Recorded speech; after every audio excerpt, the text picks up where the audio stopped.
This is an absolute robbery for the Toronto Blue Jays as a wild new report has dropped surrounding a Blue Jays trade that not only is wild, but has big implications going forward as we approach winter meetings. But not only that, we have some big reports surrounding this trade from Jeff Passan himself. We'll break that down as well as discuss some more updates as new details have emerged surrounding the Jays' plans this offseason, specifically as it pertains to Bichette. A ton to go over on this episode, ladies and gentlemen. You're going to want to stay tuned until the end of the video. But before we get into it all, you guys have been absolutely fantastic with the support. If you want to continue supporting me, make sure to hit that subscribe button if you haven't already. And thank you guys again. You guys have been absolute beasts. Folks, a ton to go over today. And obviously, the offseason is starting to move slowly but surely. We saw a couple of relievers get taken off of the market. We saw Raisel Iglesias, of course, recently be signed.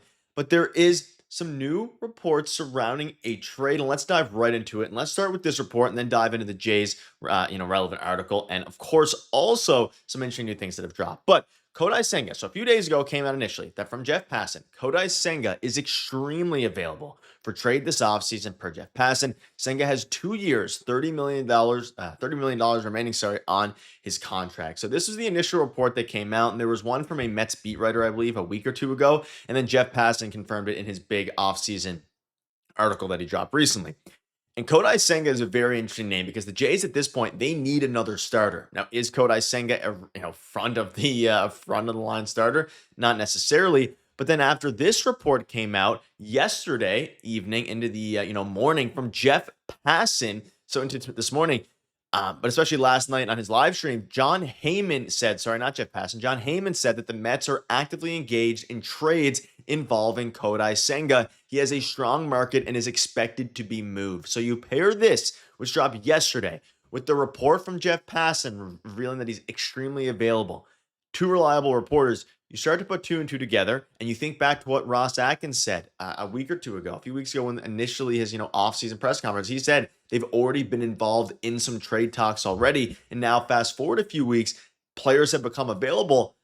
There's a good chance here that the Jays are at least involved in the Kodai Senga market. Now, you obviously heard me in the intro talk about a robbery. A new article has dropped here revealing, and this is an interesting talking point. A lot of people are talking about it, so of course I will. And this would be a robbery for the Jays if they can get Kodai Senga for the right price. A New York Mets Jays trade involving a pair of change of scenery candidates. And this is interesting because, again, keep in mind that Kodai Senga has some money left on his contract, $15 million a year. But you can see this here. The Mets starting pitcher, Kodai Senga, is garnering trade interest. The Mets aren't actively shopping. They are. One of the many teams that could be, inquiring is the Blue Jays. And it's an interesting trade and one I haven't really thought about, to be quite honest. And it's an interesting article, but it's Senga for Yariel Rodriguez. Now, I want to preface this by saying the reason I say it's a robbery is because I think the Jays do this probably 9 times out of 10. I don't want to say 10 times out of 10. And I'm going to dive into it in a minute here. But we know they signed Kodai Senga on a 5-year deal worth $75 million. Yariel's coming off of a down year, so they'd be selling low on Yariel, but I guess you'd be buying low to a degree on Kodai Senga as well. I mean, we think back to Kodai Senga, one of his first years, really, really elite. But you can see here from the Mets side, it goes on to say they would help the Mets add some bullpen depth and clear a roster spot for more starting pitching. And we know that Rodriguez, and when I say selling low, keep in mind, he had a very good start to his season last year, ultimately tailed off a little bit. And I want to backtrack a little bit. Maybe the Jays don't do this 9 times out of 10 or 10 times out of 10. But for me, I'm not super high on Yariel Rodriguez. And I think that if you can get a starting pitcher, even like Kodai Senga, who, yes, earns a fair bit of cash here. But for the Jays, you do want to aim higher and get that ace. Ben Nicholson-Smith has come out and said that they're willing to go for multiple starters, right? You can get a guy who's had some really good years, 3 ERA, and then, of course, last year, the year before, was dealing with injury troubles, only played 1 game. The year before, 2.98 ERA. I mean, I would do this, and I'm very curious. I would do this deal every day of the week. You have clearly a guy in Yariel who has struggled as a starter. I'm going to double down on it. I would do this 10 out of 10 times. You have a guy in Yariel. I'm not going to talk myself out of it and hedge bets here like some people do. You have a guy in Yariel who struggled as a starter and was a really good as a reliever last year for the first bit, and then really struggled towards the second half, gave up a ton of hits and stuff like that, and became basically unplayable there down the stretch, a little bit in the postseason.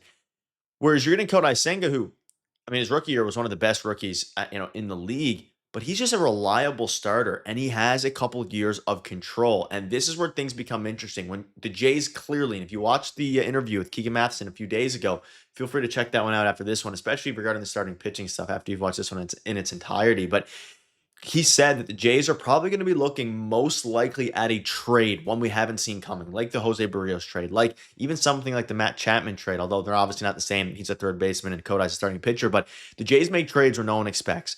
And I think Kodai Senga makes a ton of sense. You're buying low, and would he be the one, superstar that you can acquire? No, but he would help this rotation mightily, especially then if you get a Kodai Senga type. And like Keegan Matheson was saying, if you get a Kodai Senga type, you can then either upgrade around the edges. It puts a bit of pressure off you regarding getting a starting pitcher, and you can go out and put some more effort into getting a guy like Bichette back or Kyle Tucker. So it makes things super interesting there. But let me know down below what your thoughts are, because our current rotation consists of Gausman, Berríos, Bieber, Savage.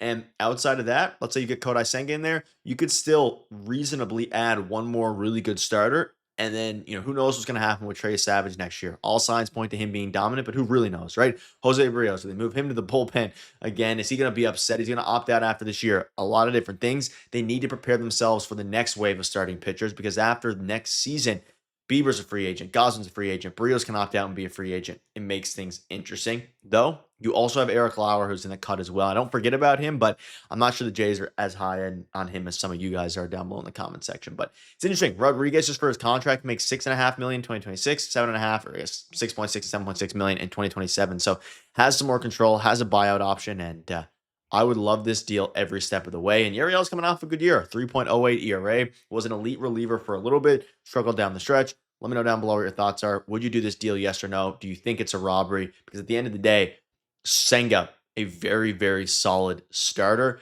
but he finished the year with a 6.56 ERA in his last 8 starts, but still managed to maintain a 3.02 ERA, which is absolutely crazy. So I'm all in, but his stuff plus some of his advanced analytics went down in the second half.